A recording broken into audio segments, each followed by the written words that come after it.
we can start. Okay, cool. So today's talk is by Hao Tan Ying from Purdue University.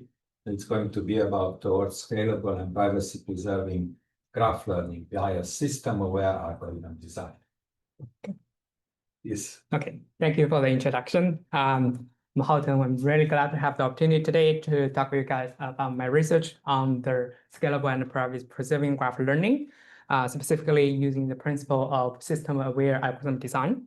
So there's need to say that like graph structured data is everywhere in our daily life. So like we have social networks, people connect with each other using network structured data. We have the commercial network, connect the users and the products. Also have this like a food user delivery network, like everybody's order is connected like through a network. And also graph structured data and commonly used to formulate scientific problems, like this air traffic network. And there isn't a very famous model like AlphaFold using formula the protein as a graph structure data to try to interpret the mystery of the life. So graph is kind of a universal container that can represent a lot of stuff inside of a universal representation form. That is the edge and the node who connected with those edges. So with the availability of this massive graph structure data, they also have the great amount of learning algorithms developed on how we can actually learn from this graph, those graph data. So specifically, the graph data we are looking at, and we can categorize those objectives into based on the different type of tasks. So when we look at, like, say, a node, we generally formulate this task like for single node as a classification task, like with the property of the node, say, okay, the area of the brain, is that area is a benign tissue or is a malicious tissue that need to take care of. And sometimes, like people looking at the beyond the singularity, like we look at a pairwise relationship. In this case, in the social networks, we generally want to know, okay, whether two people have a relation or what type of relation it is. And if we further expand it, like say, if our question is about more than two nodes over there, a group of nodes, like here example is 3 and maybe more, it's a kind of a subgraph or motif level of prediction. We want to know, okay, whether this molecule have certain properties over here. So this is the umbrella of the current graph machine learning. Like people generally, the task can be categorized generally in those 3 type of ways. So my work is generally focused on the pairwise level and the group level. So another thing is that nowadays, because graph is a universal language and contains a lot of knowledge and facts, they were massively using for augmented large language models. Because we know that large language models nowadays are very powerful, but they lack of the capability to interpret and digest those graph structured data. So people are now developing a new approach to combine the graph structured data and large language models for performing tasks like recommendation, drug discovery, query answering, and also medical prediction. So there's a lot of attention right now focusing on how we can better use graph structured data to boost the performance of large language models. So there is a natural question then. Are there, like the current graph machine learning algorithm are, say, first thing is efficient enough to handling all those applications I mentioned earlier in the real world complexity? So the first thing, like for the node level, say one very common node level task people is asking, okay, if I have a paper in arXiv, I want to know whether this paper's category is it belong to statistics, is it computer science? So for the Microsoft Academia graph, they have 240 million nodes. So they require the graph algorithm to be scalable enough to handle these tasks. And for link level of the task, so basically, so here is an example of a knowledge graph. They require the graph algorithm to understand the underlying about the reasoning or the relations in the knowledge graph. So whether the algorithm have sufficient express power or and capability to represent a certain graph data and then make a prediction will be the critical issue. But also on the flip side, if you increase the distinguishing power of those models, it comes back to the computational cost. And then lastly, for the graph level tasks, like for this, we want to predict some like an energy gap for certain molecules. Normally, like the DFT going to cost you hours, like but in reality, people want it to be done in seconds. So the efficiency or latency come into part. So the current graph learning algorithm facing challenge in scalability, in how to trade off expressive power and complexity, also face the challenge in efficiency.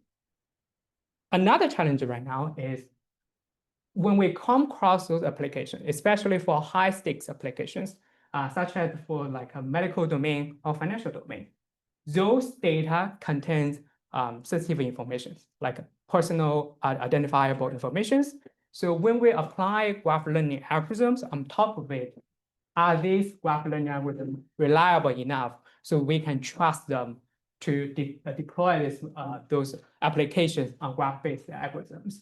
And also specifically with the rise of large language models express more vulnerability when we deploy like graph data, digest the graph data into the large language models. So this is consists of like two pillars of my research. First, we want to address the efficiency and scalability problem of graph learning algorithm. And secondly, we want to address the privacy concerns or the risks when we deploy those efficient algorithms. So I use this triangle to kind of like pivot my research, like the three pillars. So we are focusing the task on linear graph with three pillars of computation, trustworthy, and the model capability. And the principle that I try to solve this problem is using like the co-design algorithm, co-design principle. Basically, like nowadays, like we need to know the capabilities and the upper limit of the hardware, and we want to utilize that hardware to achieve the maximum efficiency so that we can achieve efficient and reliable graph-based AI. Cool. So a brief summary about my research outcome. So based on the principle that I bring up, so these are the traditional graph neural networks or very famous for the graph structured data. And these are very powerful, like a graph learning algorithm. And my research is trying to achieve the trade-off between the capability of the model and also the computational cost of them. So to be specific for the efficiency part, we achieved the C-body inference more than 5 to 20 times than those powerful methods. Which of those are your paper? So those four are all my paper. Oh, these 4 papers. Yeah, yes. So this is my research over here. Okay. And in terms of scalability, so previous method can only handle around 30 million of edges. We scaled it up to 1.5 billion of edges. And in terms of the latency, our recent algorithm can achieve online inference and reduce by the latency by 200 times. And this reconstitute a library specifically. I open sourced it, and also we have a tutorial at the HCAI this last year. In terms of the trustworthy part, we propose the first privacy preserving pipeline for relational learning with edge and node level differential privacy. Okay, so any questions so far? No? Okay, so we go to dive in deep. Okay, the first part would be the learning on graphs. I will actually introduce two of my works in this talk. The first thread is about the scalability, and the second thread is about the trustworthy. And lastly, I will introduce some applications that the algorithm I developed have been applied to. So for the first thread, the scalability, I pick up my first work called Thrill, the subgraph-based graph learning as example to demonstrate how we solve the problem through algorithm and system co-design. So a little bit catch up on the background is, so traditionally, the machine learning life cycle is we have the raw data, we're going to clean the data, and then we develop a learning algorithm and the models. So the process we want is we don't actually, especially in the area of neural networks, we don't necessarily want to do the feature engineering. We would like the model to capture their features or automatically detect the patterns underlying those features. So, but the thing is like for this is the pipeline is very mature for grid data or regularized data. So for graph structure data, so each node and each edges is not like a traditional like a text or images because they all have connections. Like the nodes are sharing edges and edges also sharing nodes. So this makes it a little bit tricky to handle it. It's irregular, it's sparse, and also they have the invariance properties. So all about the graph learning or graph representation learning is we try to find a mapping from this graph structure data into an embedding, or in a latent space, we want to find a representation. So in this process, after this process, the embedding can be applied to any neural networks like a classifier, regressioner, so that the traditional machine learning pipeline can be used.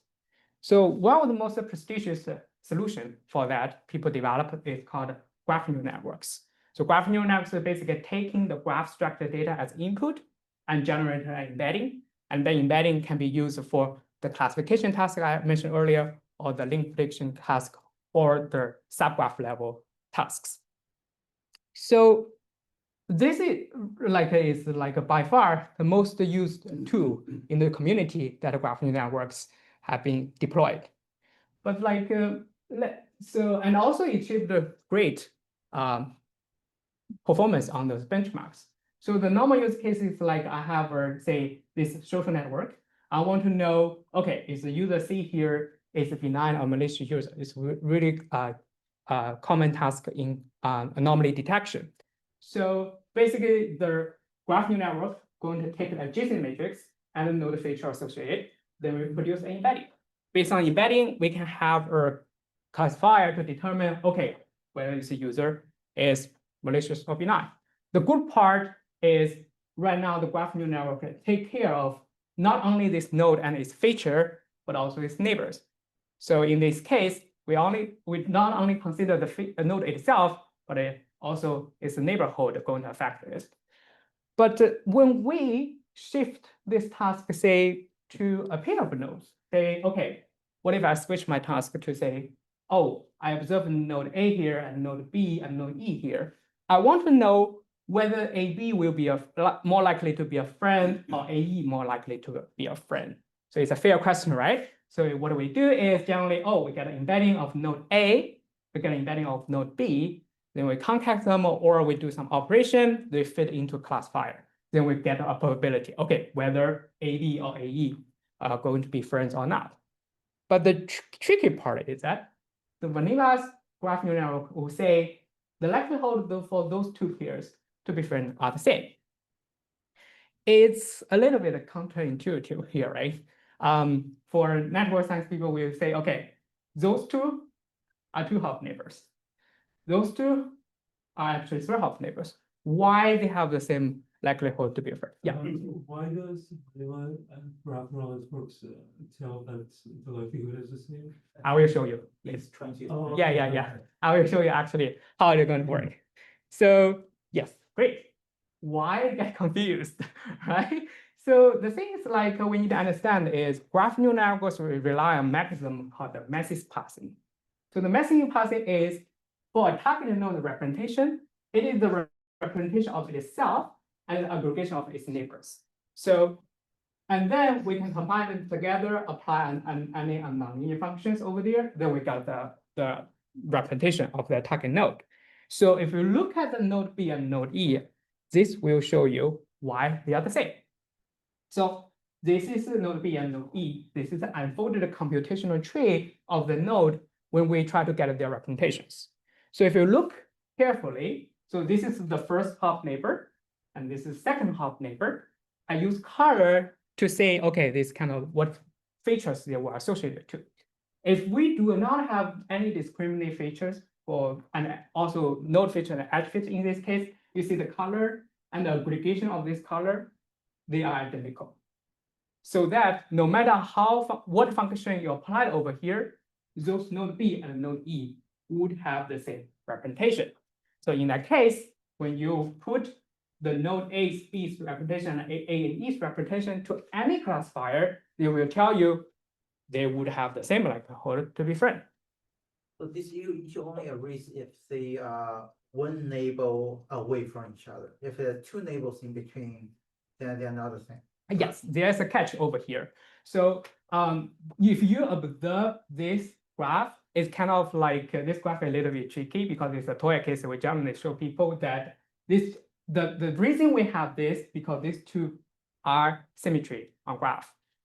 So in that case, the GNN's express power or how they can distinguish those B node and E node is spherically bounded.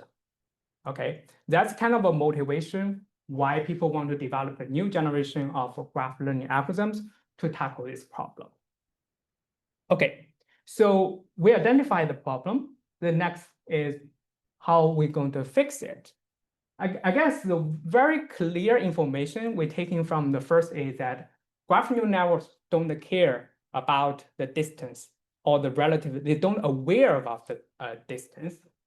This is because we use the same node-centric vision.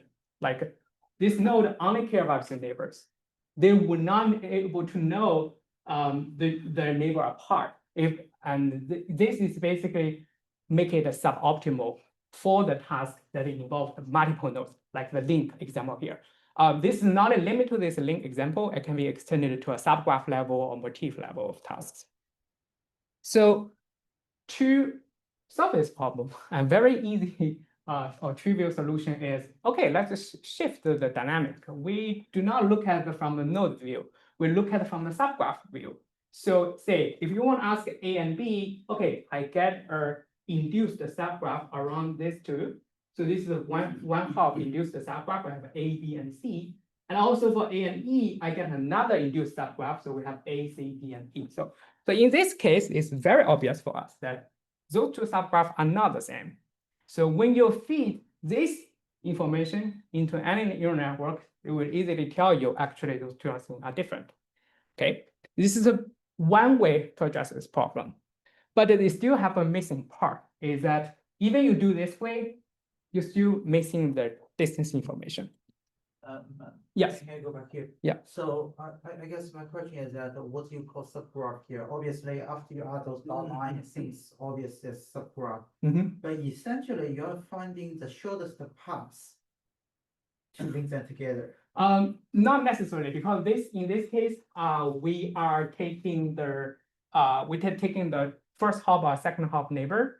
In later, I will show you actually.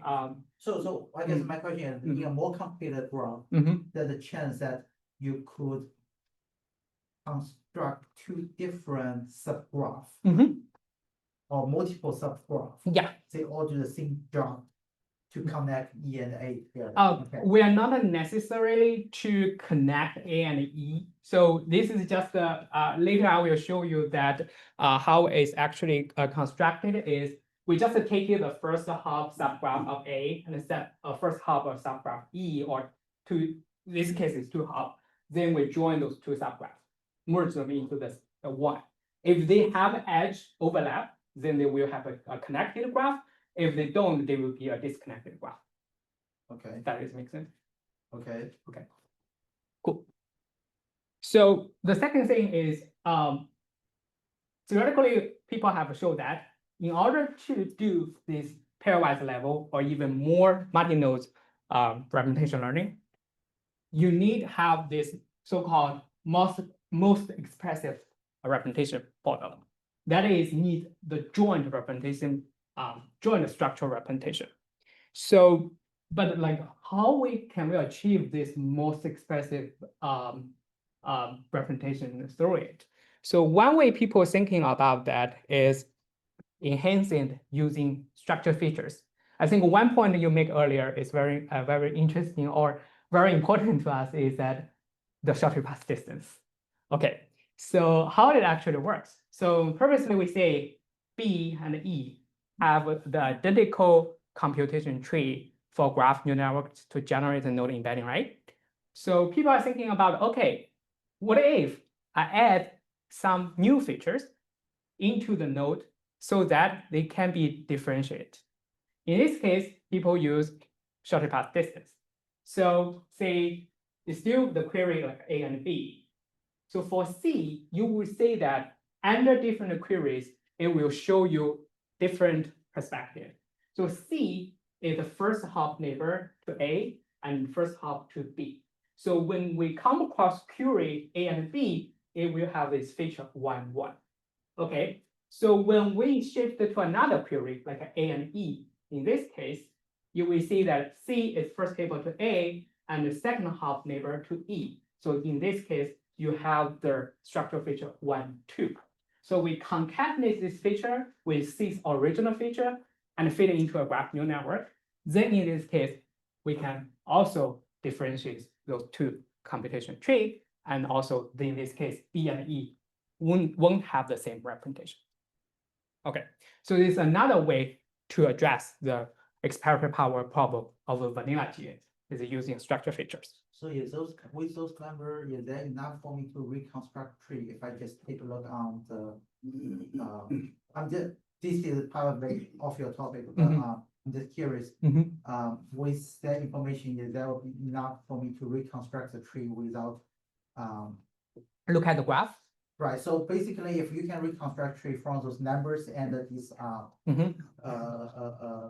picture on the left, Yes. the tree computation tree on the left, then they are 1-to-1 mapping and the equivalent representation. But if you cannot reconstruct the tree from that information, that means this is this mapping itself is a loosey one. right. It could be either loosey or maybe it's projected onto some subspace instead. Yes, yes. Actually, there's another caveat is like I want to see that. So normally people won't exhaust all the passes, say I numerate all the passes from A to E in order to find that shortest pass. Okay. People just going to cut off at like a K hops. I don't explore because in some cases those two nodes are not connected. So in this case, algorithm will run into issues. Cool. So combine those two strategies together, we have this so-called subgraph-based graph representation learning. The framework is working like we first, for each individual query, we're going to have an induced subgraph. And then after that, we pair with structure feature together. So we combine the two strategies together to have a most expressive representation, structural representation. So the mechanism is like we have the joint structural representation. And the takeaway here is that traditional node view neural networks cannot one fits all, like cannot fit the node level task, edge level task, and the subgraph level task. So we need to design specific algorithm for that part. I will quickly walking through how is this pipeline work. Say we have A and B, and then we have induced subgraph of the first hop neighbor. We have the labeling on the structure features, and then we feed this subgraph into a neural network to encode it and get embedding. Then we pass through a classifier to predict, okay, what's the probability A and B be a friend or not. So this is a new paradigm for graph learning. How do you encode those like 1, 1, 0, 2, and 2, 0 numbers? So this is like so 0 is A is the root node, so the distance to itself is 0, and the distance. Right. No, I got how you got those numbers from previous slides. I'm just saying for the embedding part. I mean encoding part. So the encoding part would be this still be a graph, and these features is concatenated with its original node features with attached to. Okay. Then you run the same graph neural network, or any neural network can take this graph format data. That's it. Cool. So then there's a catch. There's always a catch.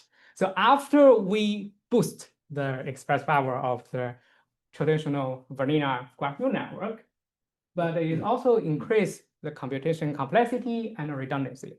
Why is that? If you notice earlier that those feature enhancement and subgraph extraction is coupled on query.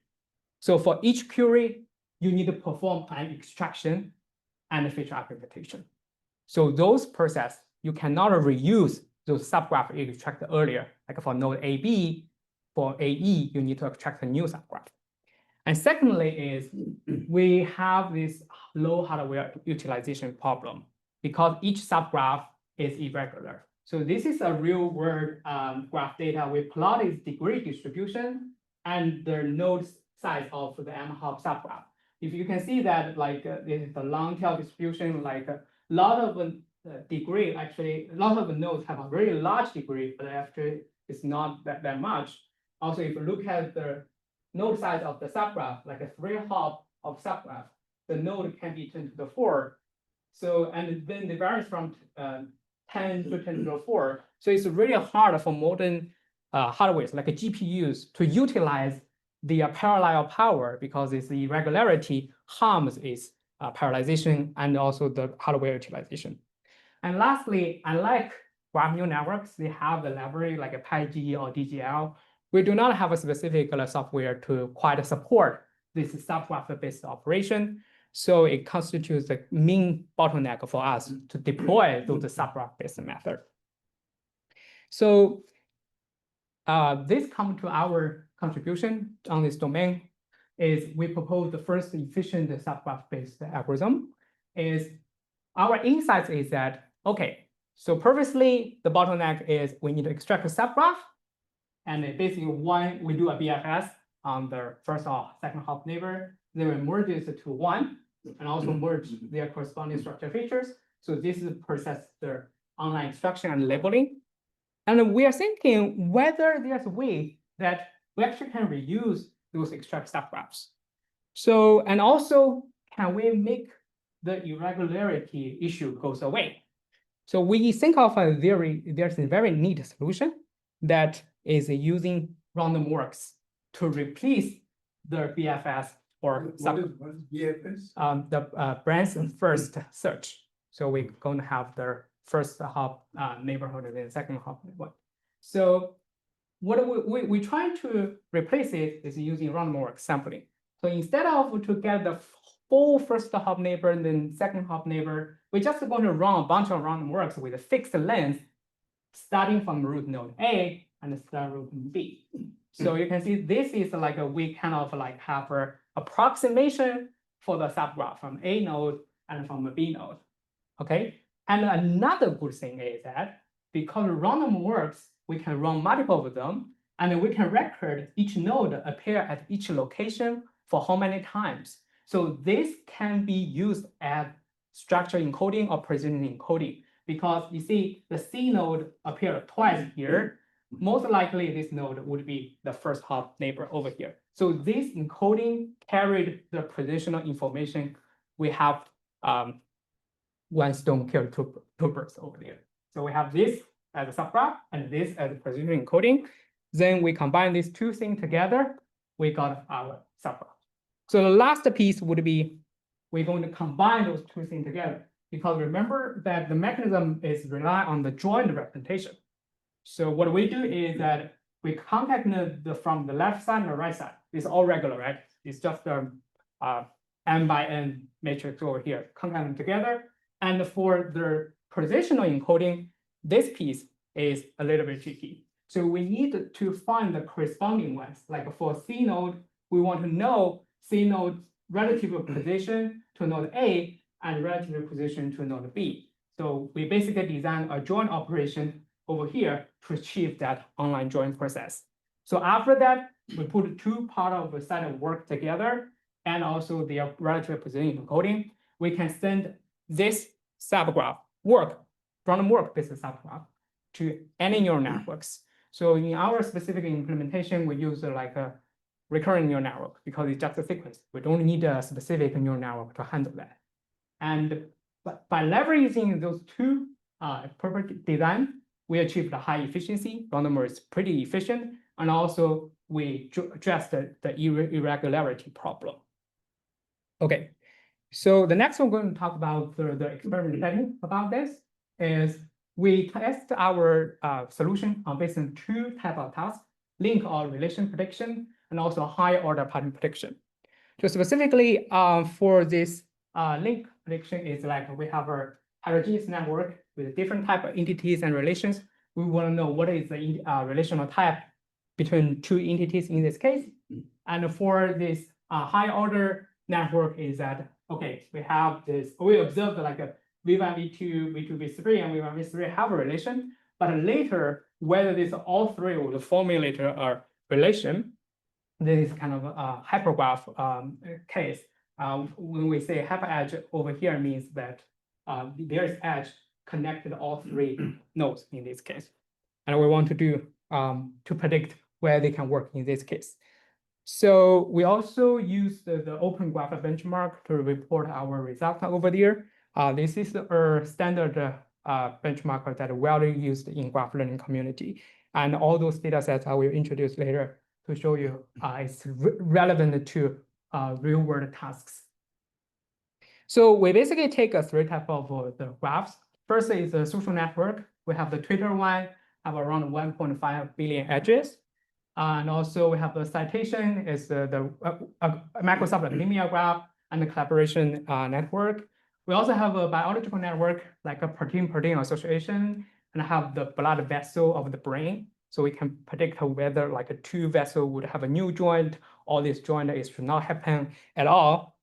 And lastly, we have this non-homogeneous network like the academia graph with papers, authors, institution. We want to know their citation relation and collaboration relation and which author belong to which institution. Also, we have this high order graph that contains those like tags for online platforms, like each question, we want to tag them with different labels. We want to know the involvement of the social interaction over there. So, yes. Okay. So a quick result showing that this is two method is node-to-back and deep work is very traditional graph embedding method. So they just map the graph data into embedding. And then in the middle is the traditional graph neural network, vanilla graph neural network. And lastly is our subgraph-based method. And the CO one is the perfect state of art on the subgraph-based method. So we can see that compared to traditional graph embedding method and standard GNNs, we achieve a 50% performance boost. And in terms of the relation prediction, we achieve over 60% of our performance boost. And also specifically for those high order cases, you can see that a traditional this DGM method, they time out on this because the high complexity, even they may have the great expressive power over there, but they suffer from these scalability issues. So in terms of their performance on their the scaling performance, we can see that the training time of our model is about the same as the vanilla GNNs, but we are significantly faster than the CO method. So the previous subgraph method, we achieved like a 5 to 20 times speed up than CO. But of course, we need to admit that we are still slower than standard GNNs. Okay, so 5 to 10 times. This is the throughput over there. So based on this principle that we leverage the hardware limitations and the property, we develop our work-based algorithm that utilize the random walk sampling. So basically, the performance gain is more come from parallelization. Also have a following up work that we further can reduce the work-based representation to actually, because we observed one thing is that when we sampling works, a lot of the node will be sampled multiple times and cause redundancy. So actually, we don't need those nodes because we already have the positioning encoding. So we reduce the representation from the work sequence to just a unique set. So now when you do the joining, it would be just the two sets joined together and fit into a set representation learner.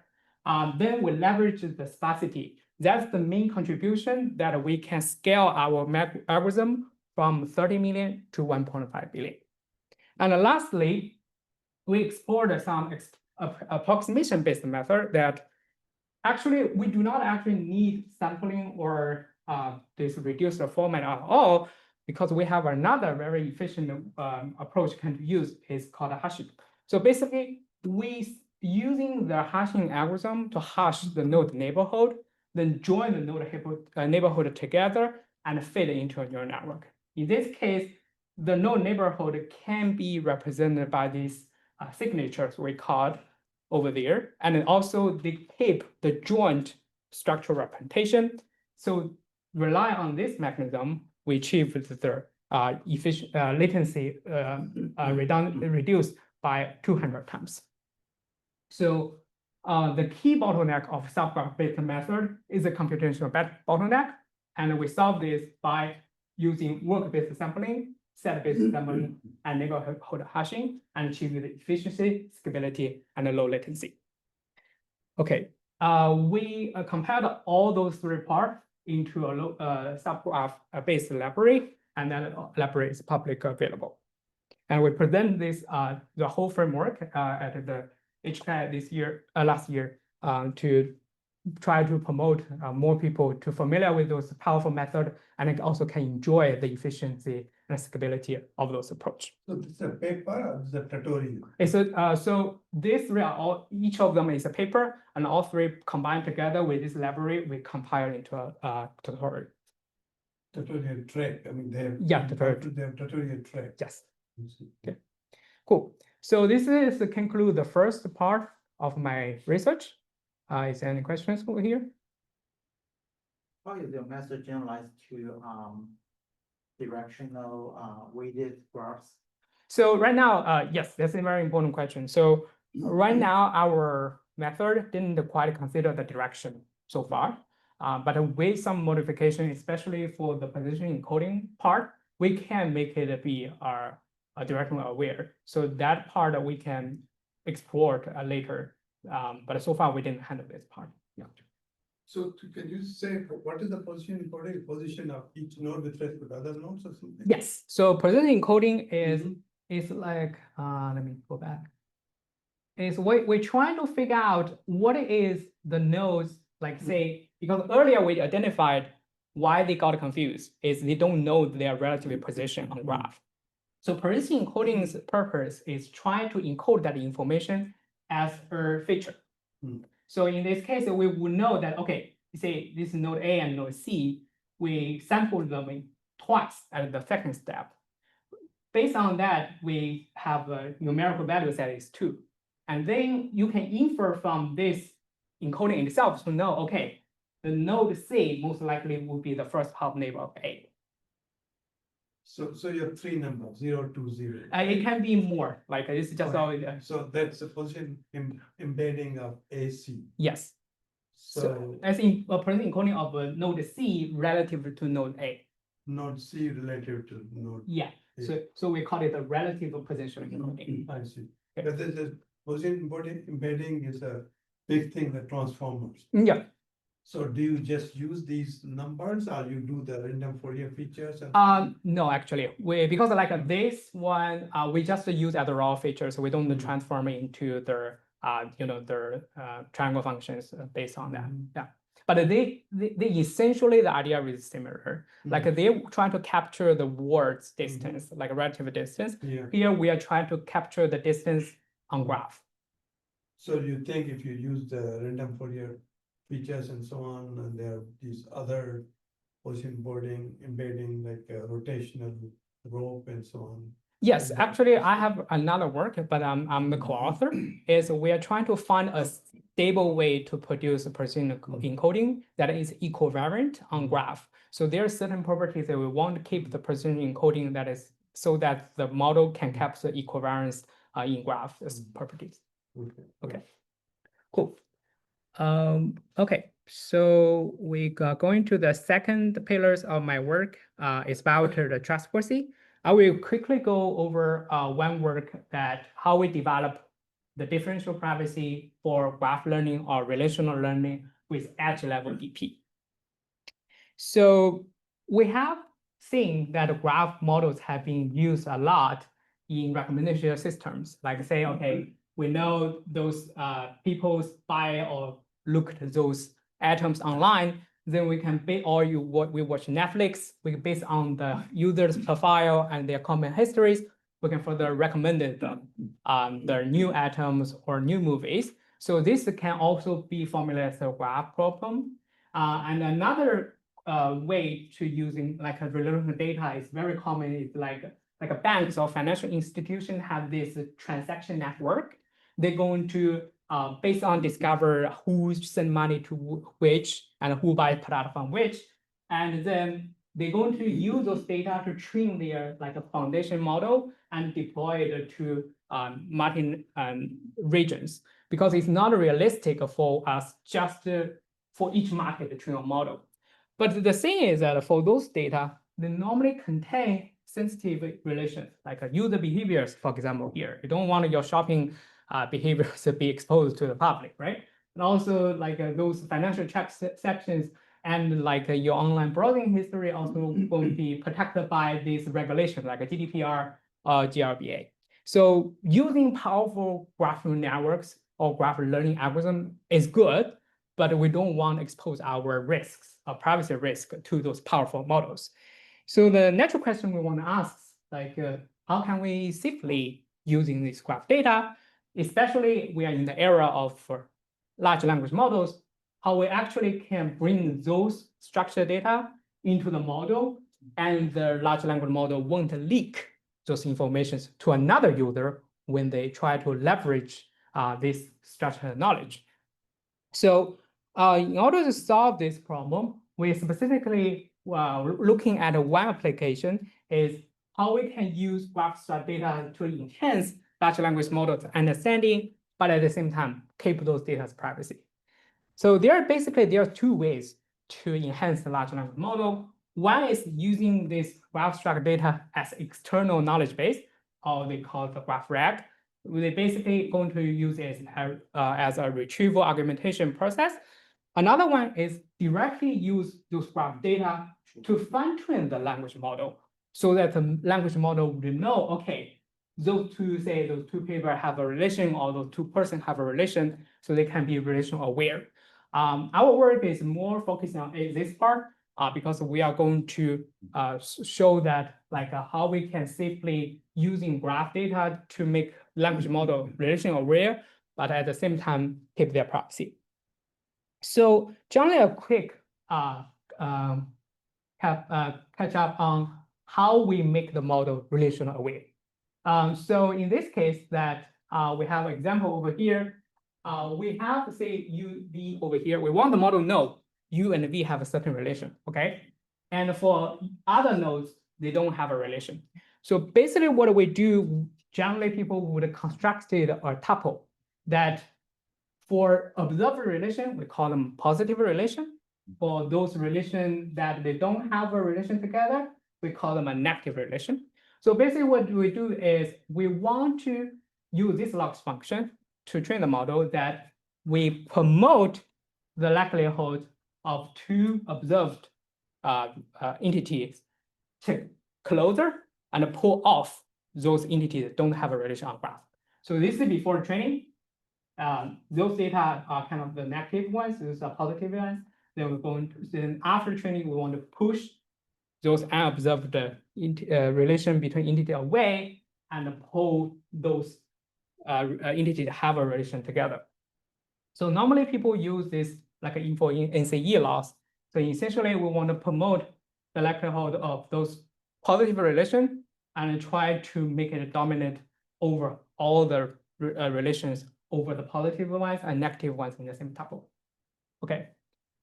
And this generally is how we're going to fine-tune the large language model, like using this relation to make them relation aware. So the next question is, how do we train machine learning model privately? So here we borrow the concept from differential privacy. But differential privacy is essentially we want to achieve one thing is that we want to protect each individual's from the data, the privacy of each individual in the data set. So that how do they do that? Is they have this math formulation. So in a high level way is that they want these two data sets, we call them adjacency data set. They only differ by one sample. So through any random mechanism, we observe the output. We want to observe the output as similar as possible so that any other adversary or attacker cannot infer each data record whether it exists in your database or not. Okay, how do they measure the information leakage is through the epsilon delta differential privacy. So I won't go in deep on this definition. I'm going to just stop over here. We're more focusing on how actually we train the machine learning models privately, because previous differential privacy only works for database query. But now we are working on training the models. And the key part to make this connected two parts together is that the only time the training data going to leak private information is through the gradient update, because that's the only way we inject the information from the training data to your model parameters. So to achieve differential privacy, we need to make this gradient update differential private. So you're gonna train or fine tune the Mhm. LLM, Yes, right? yeah. So now in that, what's the graph notion, or what are the entities? What's the graph we made of? So we use text attribute to the graph. So for example, like citation network, like one paper cited another paper. So that would form a relation. Those two papers have a citation relation. And also we have this Amazon like a co-purchase graph, like one atom got by one user A, another atom also by the user A. So the atom A and atom B, each of them are associated with the textual features, and they have a relation together called a co-purchase. So those graphs you will use to fine tune LLM, and then that fine tune LLM will have more capability compared to the standard LLM. Yes, yes, and we will show that later, like how they're going to see the performance difference. Okay, so people achieving DP doing that is called using a mechanism. Basically using Gaussian mechanism is first we're going to cleave the gradients. Basically, I intuitively to understand is we want to limit each sample's contribution to your gradient update. Those we use like 2 norm bounded by some constant C. And then we add a Gaussian noise to that gradient update. It's proportional to C, so that the gradient update can be properly hid by those random noise over there. So combine those two parts together, we have this gradient update to be differential private. So is there any relationship of this graph, the knowledge graph, or not really? This can be any graph, because like because the loss function we here is general. It's just sorry. Because I mean, LLM is trained on knowledge graphs. Yes, right? yeah. So so you're going to train it differently than traditionally trained on knowledge graphs. Yes, because we now so we basically just going to, so let me put it in this way. So this is a graph, but we more treated it as a relation data. It's like we know there's a graph that there's nodes connect to each other. We want to only inject the fact that those two nodes are connected to the graph. Then that's the only goal. So I mean, we can certainly also try to make it, so this is the very first work on this direction. So we didn't quite incorporate what type of those edge over there, or whether there is a reasoning path from node A to node B in here. Later we can certainly consider this case. Okay. So the catch over here is that traditional this DP machine learning or DPSGT algorithms, they are only designed for regular data points. What I mean by that is each data sample is independent. So you can properly bound the actual contribution of each sample to the gradient, and then you can add a certain noise to keep them differential private. So when you say, when you perturb node D, you're only going to change the gradient D over here. And then when you observe those two adjacent data sets, you're only going to see the difference on gradient D, right? But then that part is bounded and noised, so you don't know whether D exists or not. But for graph data, or for the formulation we introduced earlier for relational learning, remember this part is that this part, the positive edge and the negative edge actually are coupled. So what do we mean by that? So this is an example. We have A, B, C, E, those as a graph, right? But it's a simplified case. So say we now delete node D. We delete node D, also we remove the edge between C and D. So now if you consider those two gradient after and before delete node D, you will see that they are more than one term got affected. So here we don't find a one notion term, but there we affected three of them. So when you check the difference between those two gradient updates, you will see, okay, this is the first term, the second term, and third term are different. This caused large, we call it sensitivity, because when you perturb one sample, you saw more than needed information leak due to the connectivity between the elements in the graphs. So this takeaway is that remove one node edge possibly affect everything in a batch. So the worst case scenario, like we can observe, is even you bound each gradient by a constant C, but you can have the batch size times that amount of changes when you compare the difference. So in order to solve this problem, the natural way to solve this problem is if they are coupled, can we just make them decouple? Like, so this is a very, very straight way that we want the perturbation to affect at most one tuple so that we can properly bound them and get added the noise to make them different private. So what we do is that, so purposely we have the positive edge and the negative edge to pair with this positive edge so that the model can know, okay, WU are connected, but WB and WB are not. What we do now is, instead of looking at these negative edges, we random sample those negative part from the node set. So it's from the node set, so that this part is decoupled from the positive edge. In that case, you can just do the gradient clipping on the whole term over here and adding noise so that the DPSGD can be applied. So in this case, you won't have, when you delete one edge or one node, to be affected the whole bunch of the samples in the whole batch. So, okay, let me see. Yes, so in this way, we decoupled the positive edge with the negative edge and remove one only going to affect one term. And then that we can just apply the standard DPSGD with the gradient clipping and noise editing. Cool. So this solved the problem, like providing graph learning with formal DP guarantee. But the catch over here is that we are working on large language models, and we need rely on DPSGD's mechanism on bounded each sample to gradient. So this tricks the complexity part or the computational part, because to control this sample gradient, we need it to go through the loss to each relation, then to each entity, okay? And this is not end of story, because for large language models, these entities are just sentences, have multiple tokens.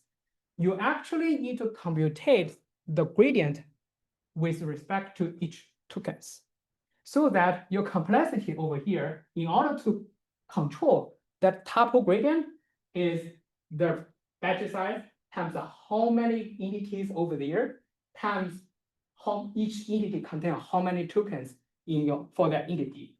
And this is a copy of your parameters of the model. So for a small model, it could be fine, but for a large model, here P times D can be millions, so that your GPU memory certainly going to be exploded over there. So this is infeasible to use this framework to train a large language model and achieve differential privacy. Okay. So how realistic is this formulation? Because you said nobody cares, and Mhm. large language model, they don't care about privacy, like they're getting all the whatever is available on internet, books, and everything. So it's more like a academic formulation, but it may not have any realistic application. I would say yes. for common purpose may not, but for specific application like in the medical domain, the law requires them to provide certain privacy guarantees. Otherwise, the model cannot be deployed. Also, same apply to financial institutions. When we cross, because we have some collaboration with JP Morgan, that even within their department, the customer data cannot be shared from one department to another. So that if we can have a foundation model that have the privacy, also aware of those relations, will much helpful for them to develop their products. Yeah. Even though the base LLM Yeah. doesn't have privacy, right? You will fine tune the LLM with this, or you will just train from scratch. We will fine tune with their own private data. So those sensitive data. No, but I mean the original was yes, trained on the not base private. the base model is not private. Yeah, but the base model carries some common sense and knowledge. We don't want to lose that as well. Okay. Yes. General question, in this privacy domain, you talked about guarantees of algorithms being private, but how do people numerically show that indeed you can't recover data from weights? So do they show examples, numerical examples? Oh, so that is the first thing is that different privacy is a math framework that basically gives you privacy guarantee. That guarantee is provable. Sure. So from information series perspective, that is how much information you can leak to the attackers. Practically, people would do is perform attacks on those models. I will show you a result, like we performed membership inference attacks on those. But unless all the assumptions of the theory are sort of correctly implemented in practice, you can't be sure that your algorithm is privately, we can't prove by contradiction, right? So I would say that right now, based on all so for privacy's line of work, is always be we design the protection mechanisms and be the defense, also have the attackers side and adversaries. So basically, people perform auditing on those DPSDR works. So far, we don't find any like a breach, like or contradicted to the theoretical results. So I'm going to cut it short on time right now. So what we do is how we can achieve this efficient clipping is we realize those token level gradient is actually rank 1. So basically what we can do is that we convert that into our matrix multiplication so we can reduce the complexity from here to here. Okay.